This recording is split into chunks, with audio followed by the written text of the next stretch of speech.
That sounded like some excitement and a little bit of tired and a lot of information absorbed throughout the day. And particularly, us scheduling this meeting on a Friday, and it's now a Friday at 4:45, and people are wondering about their evening plans and their weekends, and so I appreciate that you're sticking around. So I always give the closing talk because that's just my thing here at the symposium, and so I'm looking forward to do that. What's that? I am not going to sing. That's crazy. I already did that. No, but you know what? Jenna has just been so pushy all day. She asked to be the person to start the presentation, start the day. She butted in the middle. And actually, right before I was going to come up here to give the talk, she insisted that actually she give the closing talk. So I'm just going to actually get her technology set up, and I guess I want to welcome to the stage Jenna Reps.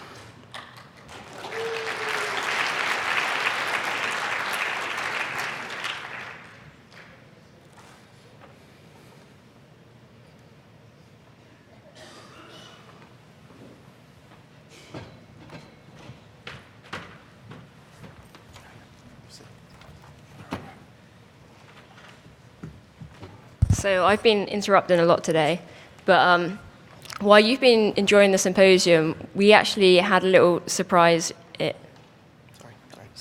you can talk. We had a little surprise in store for you, and we've been actually continuing the PLP journey in the symposium.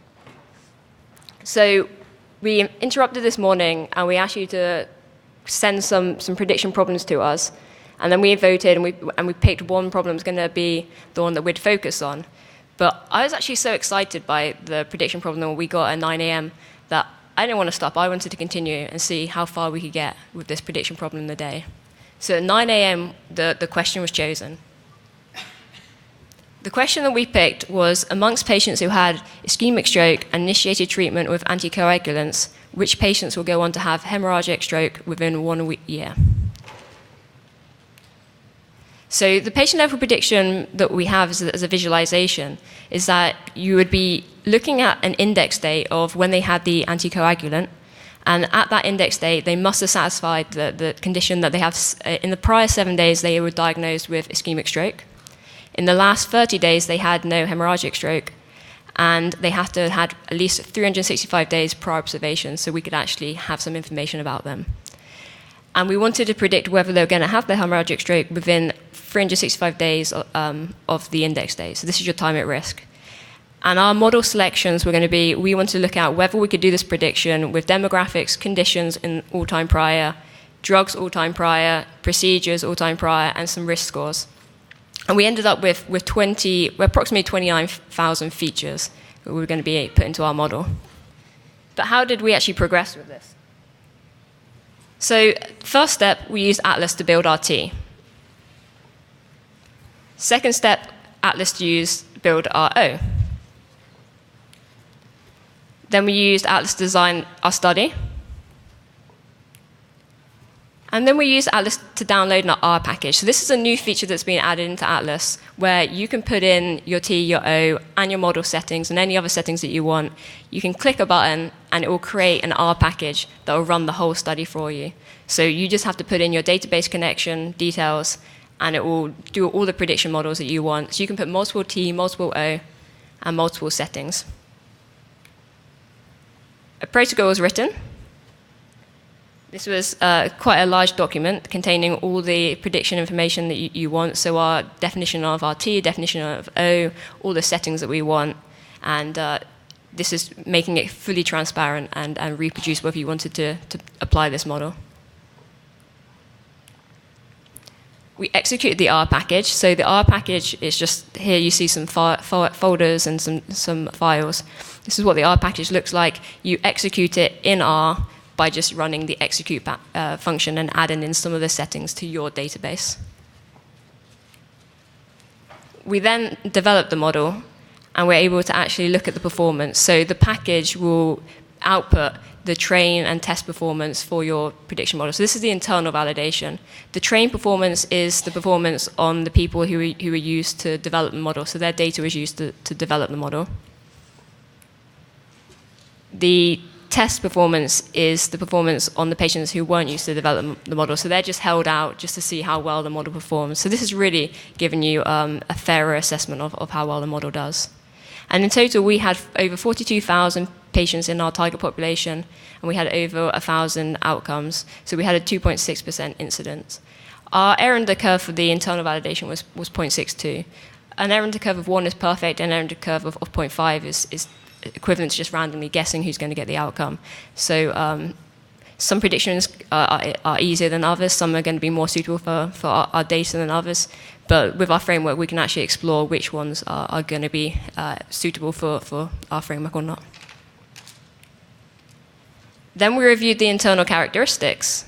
So we had a look at the people who had the outcome during TAR and compared that with the people who didn't have the outcome during TAR. So the x equals y line here, the diagonal line, this tells you if people have are equally likely whether they have the outcome or not to have the covariate, it should fall on this line. So anything above this line means that it was more prevalent in people who had the outcome, and anything below this line means it's more prevalent in the people who don't have the outcome.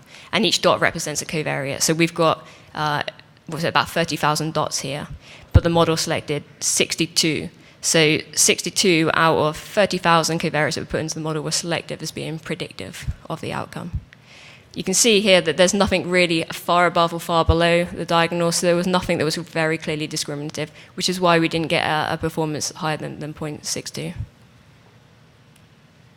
We reviewed the internal validation, so we get the ROC plots, and this can tell you your sensitivity and specificity, so you can pick a point here by looking at this, you can actually see if I want a specificity of 80%, then I can go to this plot here and see what the sensitivity is and vice versa. So this gives you the overall discrimination ability of the model. We reviewed the internal calibration, so this is telling you how well our predicted risk matched the observed risk, and it's actually pretty good calibration for this model. But there's no stopping there. We also created an external validation package. So this is what I was mentioning earlier, that the majority of prediction models that are out there can take 3 years to be externally validated. But we were able to efficiently create an external validation package. We then added that external validation onto GitHub. And you could run this study by just downloading the package and putting in the connection details and the settings to your data. So anyone right now, if they want to, can go to the GitHub study and actually run this and see how well the model does on their data. However, this wasn't possible for one person to do alone. We actually had a group of people helping us with this. And if they'd like to come up to the stage.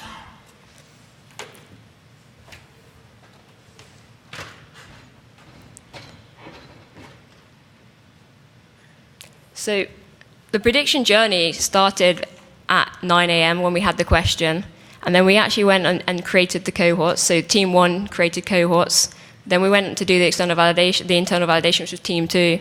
Then we had team 3, that's the clinical review of the model, and then finally team 4 was external validation. And I mentioned earlier that a lot of the time a prediction model will take 3 years to be externally validated on one data set.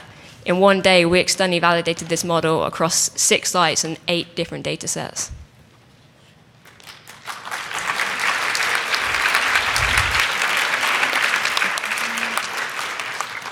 So team 1, have you got a mic? Do you want to just... Yeah, if you want to kind of just get a mic. So team 1, their task was the problem specification and the cohort creation. So does someone from...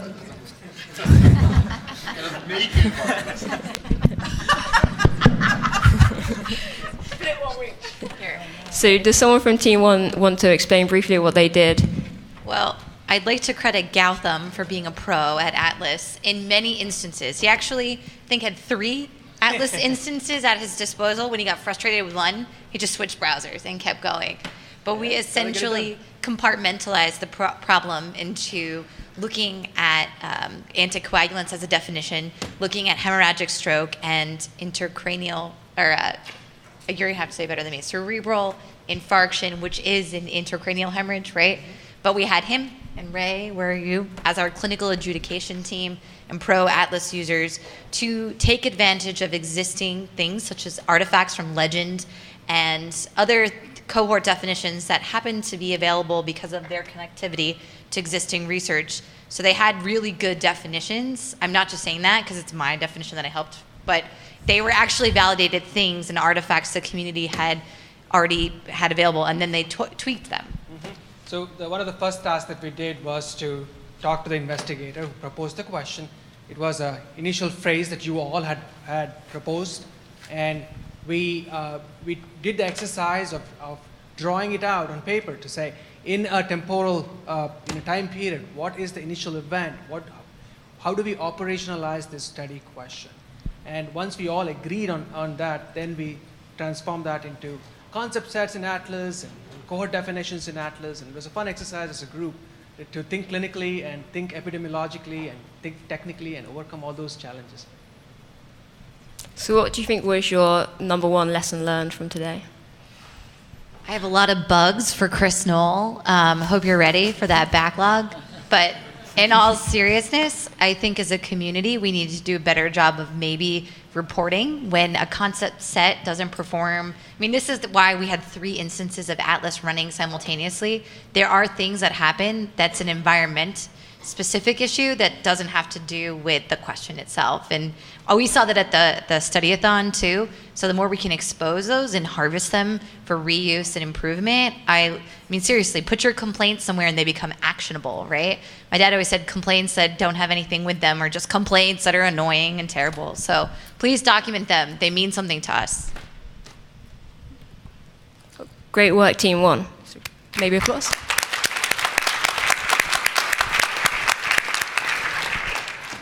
So Team 2 was the model building and internal validation. So did you want to make some comments on how we actually progress with that? Yeah, I think the main thing to point out is that once you have your target and outcome cohort definitions, that's all the heavy lifting that's been done really, particularly with the new Hydra and the Atlas prediction package that's been developed mostly by yourself and Peter. It makes it then very simple. Once you have this difficult epidemiological side, the actual technical prediction stuff is now to the point where you don't really need to be a prediction expert in order to make these packages. All you need to do is trust that we knew what we were doing when we built it. So I think the number one thing for me is that if anyone's scared about making their first prediction, don't be. If you're in the tutorial tomorrow, you could build one on Monday morning and probably have your paper done by Friday. Round of applause for Team 2.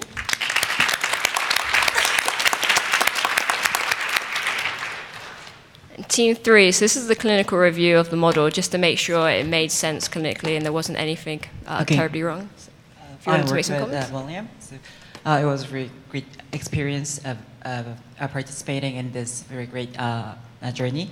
And you need to be very cautious before believing just prediction model. Because sometimes when you try to predict stroke or stroke, some kinds of the detect variable like complications from the stroke can be included in the model. So it can be very causative bias in the model. So we try to review the important variables used in the model and to verify that there is no the kinds of the variables in this model, and it looks very good. And the tools were excellent. So I just want to say it was a very easy process because the graphs highlight things that you should look at, and you hover over them and it tells you what it is exactly. And then if you're standing next to a clinical and informatics expert genius, then you automatically can evaluate whether it's a problem or not. So it worked very smoothly and it was a lot of fun. Any lessons learned? Those are my lessons. Stand next to Chan when you're trying to evaluate these things, and things just go smooth as butter.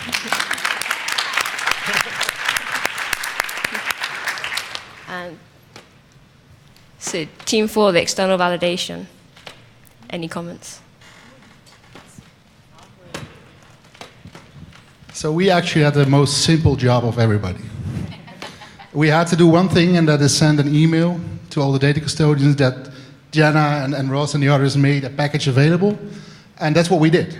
And it was really amazing to see that within literally 5 minutes, Chan had run the study on his data set, and we got the data back. I thought that's really amazing, and it's great that if I look at the whole day, we lost some time because of some technical issues, but not because of the package. And if we would not even have that, we could have run this really, really fast. And in the end, we did the whole study on all the data sets in less than an hour, and I think that's really amazing. And then if you go to lessons learned, it's 1, bring your own Wi-Fi. 2, have a really, really beefy server that only you're on. Works really well. So we actually have some results to show from the external validation as well. So I'm just going to exit.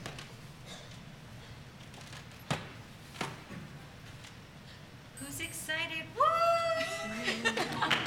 So this is the results of all the different databases that the model was validated on.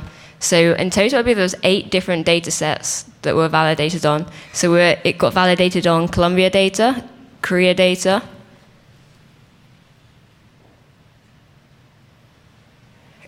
Reagan Street data, Stanford data, IQVIA data. And then there's also some data sets from J&J. So 6 different sites, 8 different databases in one day. Actually, this was done in the validation was like 1 hour, I believe. So in 1 hour from the GitHub being up there. And if anyone else wants to participate in validate on their data, they're welcome. The GitHub is there and the code to run it. You just need to enter your database connection details and then press enter. So thank you for experiencing the journey with us.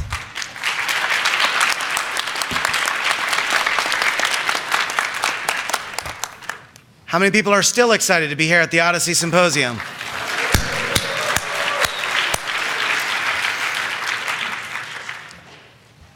So, I'm very proud of what this community has done this year and today.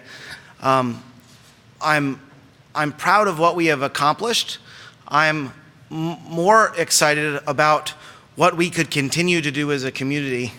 And as much as we have accomplished, I think what we're demonstrating is that we're barely scratching the surface of what's possible.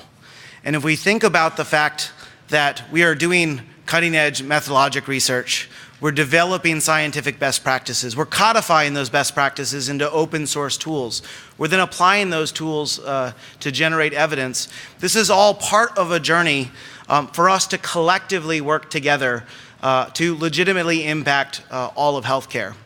And I'm very proud of what we all have come together to do, but I'm also giddy about what the possibilities are of taking the things that we have learned from each other today at the symposium, seeing kind of the vision of what's possible and realized.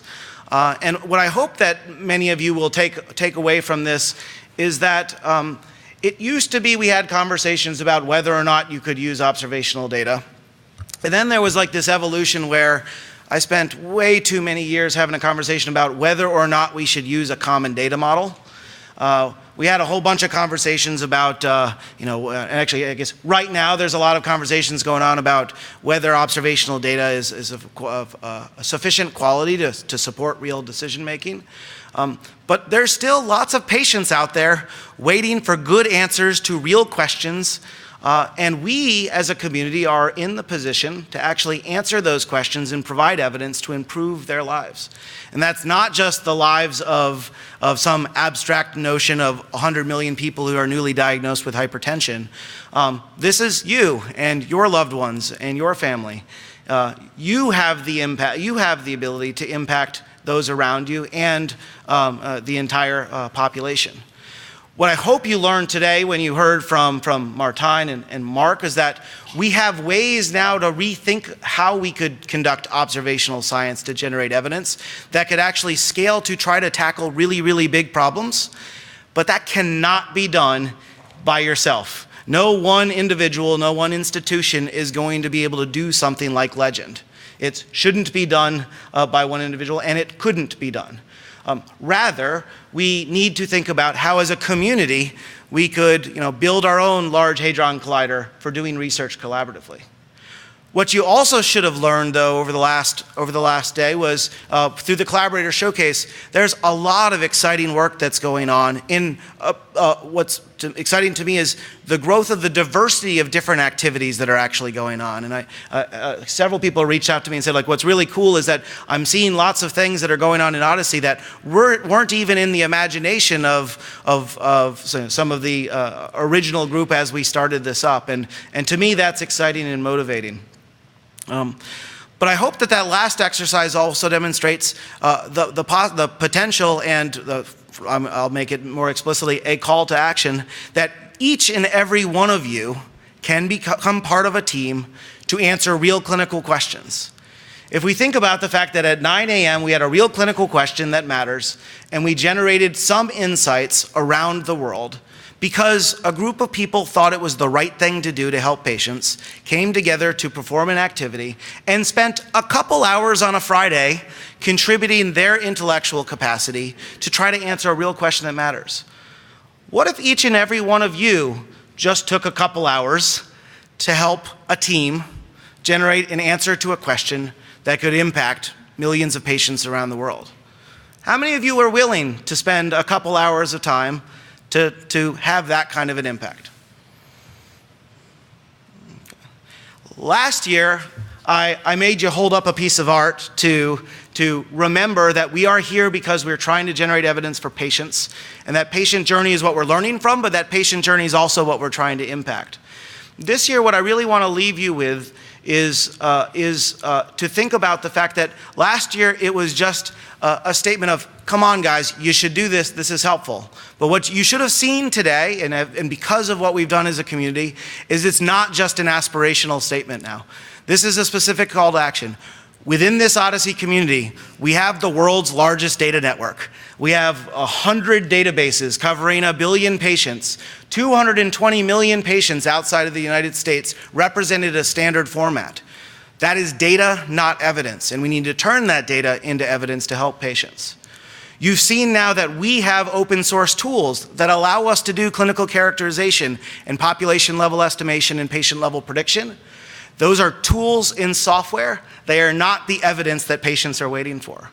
And you've seen lots of individuals who are doing lots of cool research to try to advance the science of observational research, and that's absolutely essential and necessary, but that is not the evidence that patients are waiting for. So I would encourage all of you, as you're reflecting on the symposium, to think about how you individually, now that you know that the data network is available, now that you know that a few tools are already available, that those tools can execute an analysis in a matter of minutes, for you all to think about what clinical questions matter and how you can make a small contribution as part of this broader community to actually have a massive impact to improve the health of patients all around the world. So for those of you who already have started to learn the tool, consider this my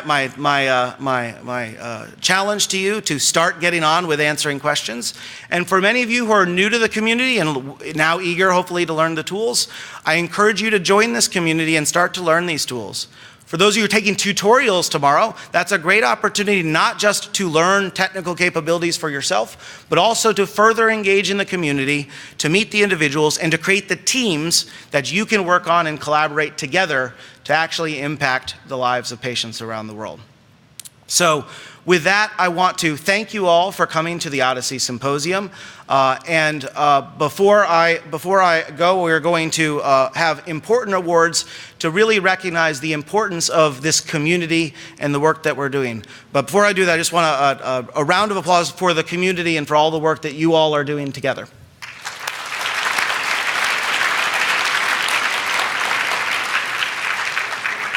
All right. So I get the fun part, and George, if you'd care to join me. I now get the fun part of announcing awards and recognitions of the tremendous work that you all are doing in the community. And so George is going to help me with this. We've got two sets of things that we want to announce now, and if the winners are available, if you could just come up, that would be great. The first is, as relates to the conduct of the work in the OHDSI Symposium today. You all voted as a community for the most significant contributions in 4 domains. You voted for a winner in clinical applications, observational data standards, open source analytics development, and methodologic research. And so we get the pleasure of announcing the winners now. The winner for the best community contribution in clinical applications was the poster Clinical Trial Feasibility Using Observational Data, a Real-World Analysis by Rupa Makadia, Jill Harden, Frank DeFalco, and Chris Knoll. Rupa, could you come up? I'll let you can give this certificate.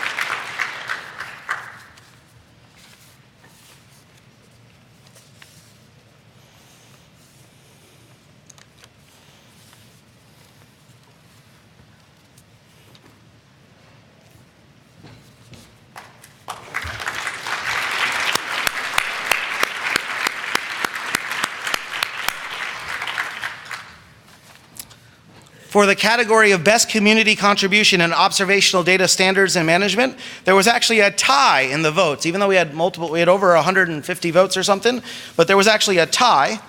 So the first award winner in that category was for the poster Themis, the answer to building consistent common data models across organizations. Anna Ostropolitz, Mui Van Dant, Erica Voss, Asha Mahesh, Minnie Chu, Ron Stewart, and Christian Reich. So, Anna?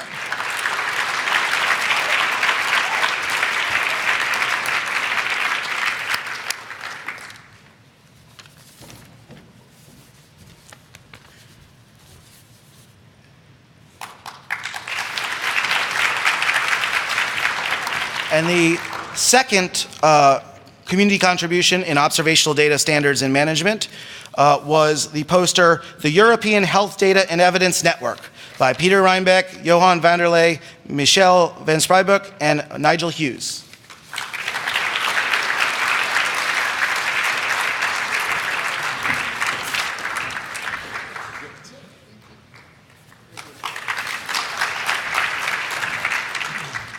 Our award for Best Community Contribution in Open Source Analytics Development was for the software demo Atlas Annotation Module, an integrated component for measuring OHDSI phenotype performance.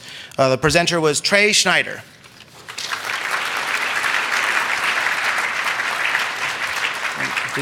I think John will accept the award on Trey's behalf.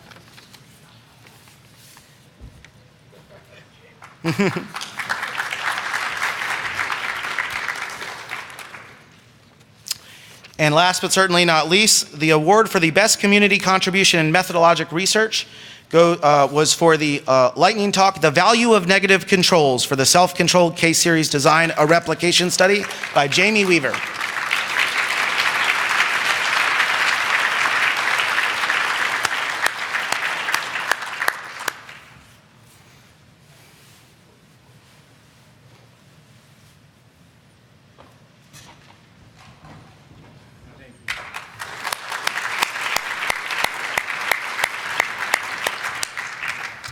So we have a few more. So that was for recognition of work that was extraordinary in today's session.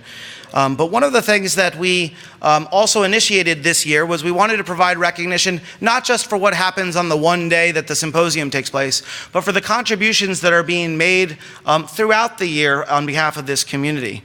And so it was a wonderful idea by our committee to introduce for the first time the Titan Awards. And so many of you in the community saw the call for nominations. Before going through this, if you got a badge and your badge has a blue sticker on it, it meant that you were a Titan nominee. So can I just ask all of the Titan nominees to please stand?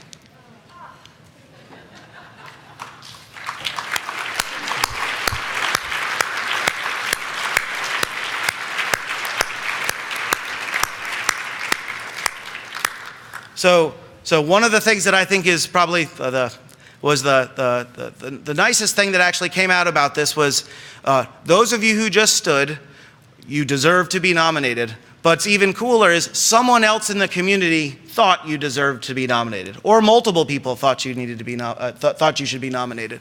And it's a recognition that as a community we are doing this together. That I think is part of what makes this community special. So you are all already winners in my book, but some of you are going to also come away with some hardware. So.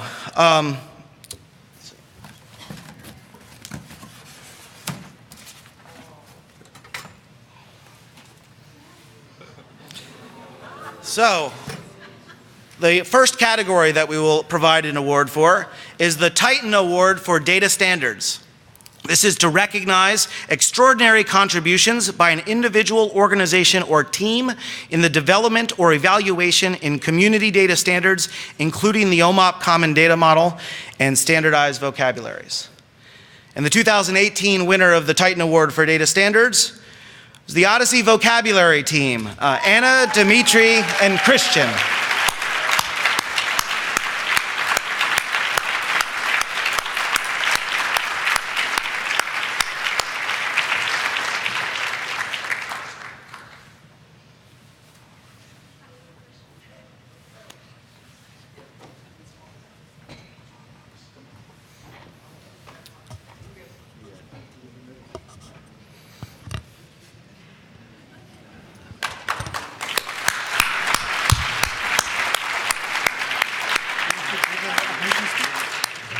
You do not. So I want you to recognize that, as a community, we all have contributions that we're making, and big and small. And sometimes when things are kind of done in the back room, you don't really have any idea. Was it a person? Was it a team? Was it an army of 1,000? And I've heard dozens and dozens of times about, man, that OHDSI community is amazing because there's like hundreds of people that are curating this vocabulary all the time. What you're looking at on the stage right now is the team that makes the vocabulary happen for all of you.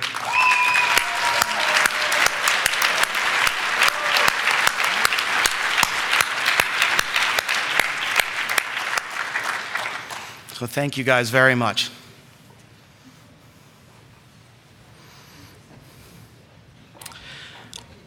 Our second Titan Award is for methodologic research, and this was to recognize extraordinary contributions by an individual, organization, or team in the development or evaluation in analytic methods for clinical characterization, population-level effect estimation, or patient-level prediction.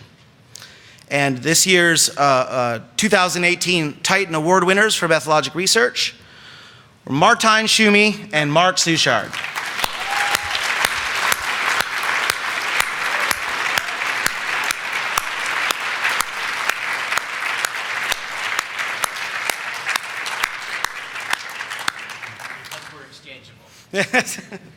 They're pretty much the same person.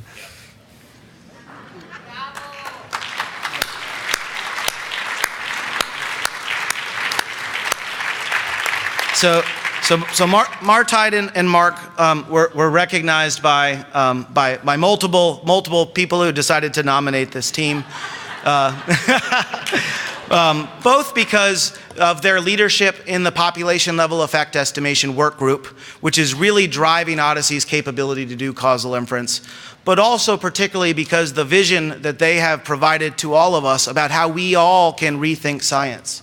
And what's inspiring to me is that they've brought together a wealth of diversity of perspectives from medical informatics and large-scale statistics to produce solutions that are infeasible anywhere else in the world, but within the OHDSI community, we now get to take them for granted.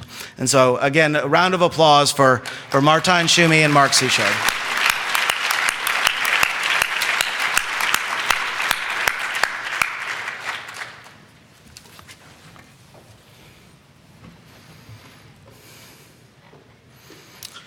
Our next Titan Award is for open source development, and this was to recognize extraordinary contributions by an individual in design, development, testing, and deployment of open source software to enable observational analyses. And one of the things that's very impressive about this particular category is we struggled to figure out how to tease this out, because there are so many people collaborating so actively together to do this work. But one thing that consistently came through through all of the nominations that came through is that it's not just about writing code. It's about helping others with code and making sure that tools actually serve their purpose across the community. And with that, it's our honor to announce the 2018 Titan Award winner for open source development, Chris Knoll.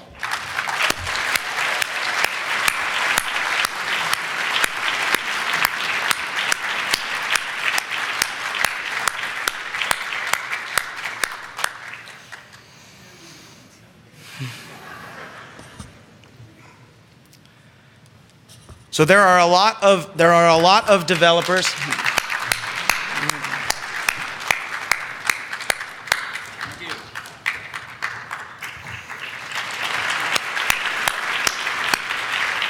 There are a lot of developers doing amazing work, but one of the things that came on consistently is wondering, when does Chris Knoll sleep? Because he seems to reply to everybody's forum posts at all sorts of hours. So thank you for your commitment and contribution, Chris. Our next award is for the Titan Award for Clinical Applications, and this was to recognize extraordinary contributions by an individual, organization, or team in generating clinical evidence that improves health by informing better health decisions and better care. And it's my honor to announce the 2018 Titan Award winner for Clinical Applications is Chan. And Chan is not going to come up to the stage because, it's okay, Elise, he needs to, Chan is not coming up to the stage because something that I think is probably the thing that's made me most warm about this community more than anything. As we were preparing for the OHDSI Symposium and getting ready, many of you have interacted with Chan. He is a brilliant medical doctor. He's a brilliant informatician. He's a brilliant statistician. But it turns out that he's also a brilliant musician. And Chan actually sent me a note and said, would it be possible for me to come and play traditional Korean music at the OHDSI Symposium?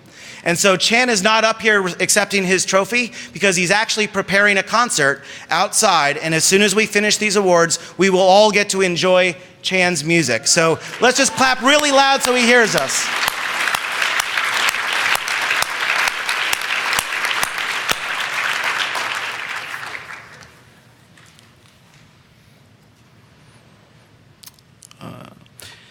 The next category is the Titan Award for Community Support. And this is to recognize an individual, team, or organization for their contributions for ensuring the sustainability of the OHDSI community.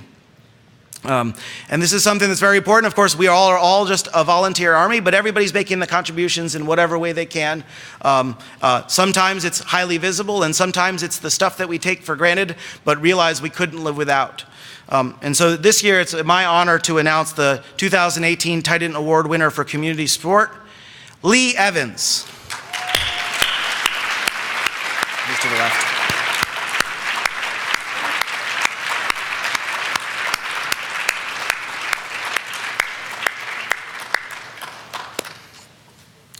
So for those of you who didn't get a chance to see one of Lee's posters or demos, or appreciate all of the amazing work that Lee does, Lee actually is the individual who maintains the OHDSI central infrastructure, supporting the fact that we actually have a website and a forums and a demo environment for you all to play with. And when things break, it's usually me Skyping Lee and saying, hey Lee, could you give us a hand?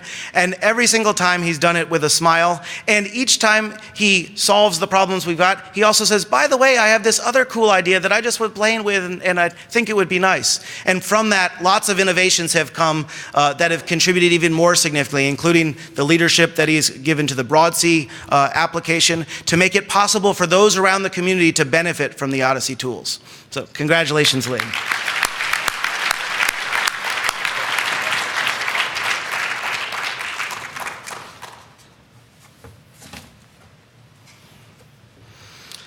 The next category is the Titan Award for Community Collaboration. And this was to recognize an individual for their collaborative spirit in helping their fellow community members reach their goals. And it was a first for us in the Titan Awards. There was actually a tie because there was 2 individuals recognized for extraordinary work in this effort. The committee realized that both of them were deserving of this award, and so we were going to award the 2018 Titan Award for Community Collaboration to 2 individuals, to Kristen Koska and Mui Van Zant.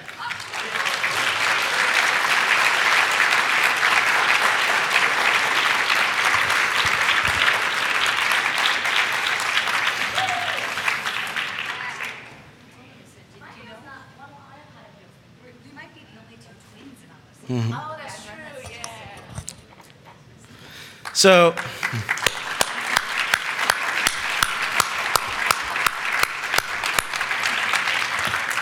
So Kristen has always been the person in our community with a can-do attitude and encouraging people to engage and participate. Whenever there's a call for volunteers, it's almost always Kristen is the first one raising her hand with a smile and contributing in lots of ways that sometimes are, we're not all about a data network or writing code. Sometimes it's actually about the process in the community and making sure that we together work together. And Kristen's been instrumental in making that happen.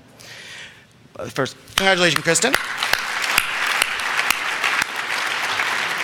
Mui's not supposed to be here right now. Mui is actually supposed to be celebrating her anniversary with her husband and supposed to be on vacation. She canceled her vacation to come to the OHDSI, postponed her vacation to Fiji to come to the OHDSI Symposium because of the dedication that is demonstrated not just by that act, but by every single day when Mui is helping to coordinate the China working group within the OHDSI community and to shepherd the Themis work that is taking place and to just generally be someone who is demonstrating what it means to be a data partner and an intellectual contributor and a community supporter all in once. So congratulations, Mui.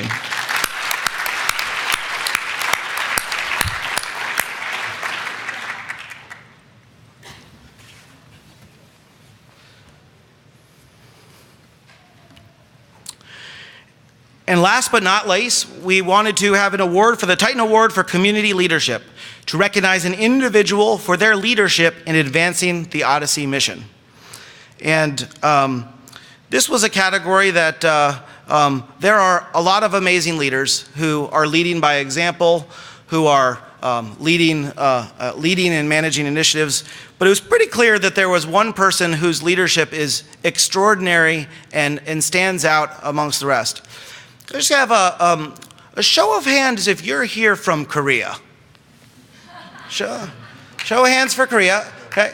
Well, I don't see very many hands, but there's a few. Okay, they took that corner. For those of you who don't know, this is a 500-person meeting now we've grown to. 59 people came from South Korea to attend this meeting, and that's because South Korea, yes, let's clap for that.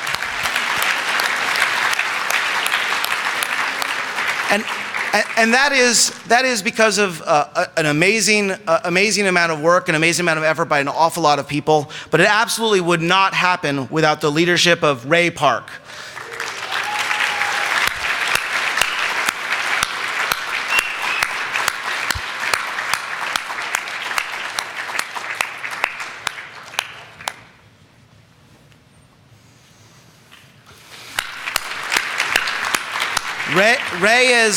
Ray has been a tremendous leader in all sorts of capacities. If those of you who did not get to attend the OHDSI Europe meeting back in March, you have to watch the video of Ray Park's presentation about what it took for him to do what he's done. Quite literally in the span of about 5 years, Ray attended one of our first meetings and he said, you know what, I think this OMOP Common Data Model thing is a good idea. I think this spirit of doing open science is the right thing to do. I'd like to see if I could do that across all of South Korea. And a lot of people felt like, well, that's pretty ambitious. And it's not been smooth going. Ray has been working extraordinarily hard, advocating on the behalf of academic medical centers and national government agencies. And now South Korea is the most fully integrated environment whereby the OMOP CDM and the OHDSI tools are being used. And more importantly, South Korea is advancing science at an unprecedented pace, and a large part of that is attributed to Ray Park.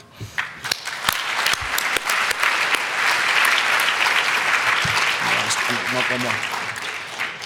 So one more round of applause for all of our Titan Award winners.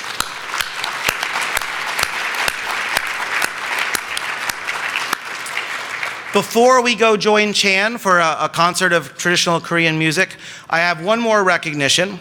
I want to highlight and thank Maura Beaton, who could come up to get her own Titan Award trophy. She's in the back there.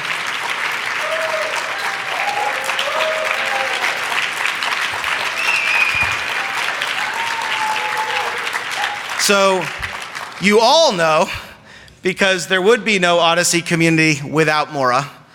Maura is our program manager, but an awful lot more. She's the person that connects everybody to everybody else. She's the person that makes this community go on a daily and weekly basis.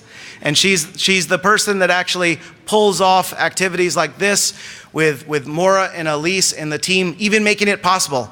Remember, we now have grown to a 500-person meeting, and last time I checked, none of you were forced to pay any money to come here. Through the generous contributions of sponsors and the grant from the FDA, those things happen by the fact that we have to have somebody who actually recognizes that to pull off a meeting like this and to pull off a community like this, we need somebody working 24/7 to make that possible. And that person has been, and hopefully for the extended period of time, will continue to be Maura Beaton. Thank you, Maura.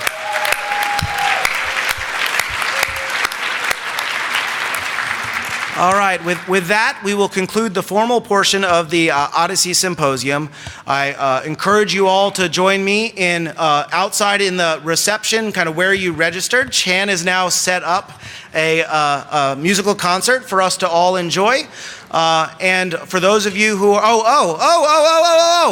I didn't get the picture. I didn't get the picture, George. Before you go, one more thing.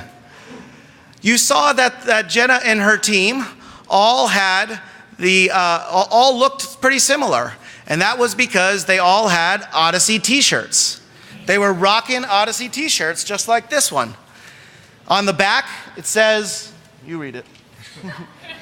I get my exercise by running algorithms. Very good. So as long as you have agreed to that call to action to participate in the community and participate in doing collaborative research, then we are providing you now a t-shirt so that you can be part of this community. And the only stipulation is before you leave the room, please put on this t-shirt and stand up so that we can get a picture of the community together. Inspired by and stealing Peter Reinbeck's idea at last year's OHDSI Europe Symposium, we figure what better way to get the community going than dressing them all in white. So everybody get a t-shirt. They're coming around, hopefully. Put yours on. And we want to get one group shot of everybody together.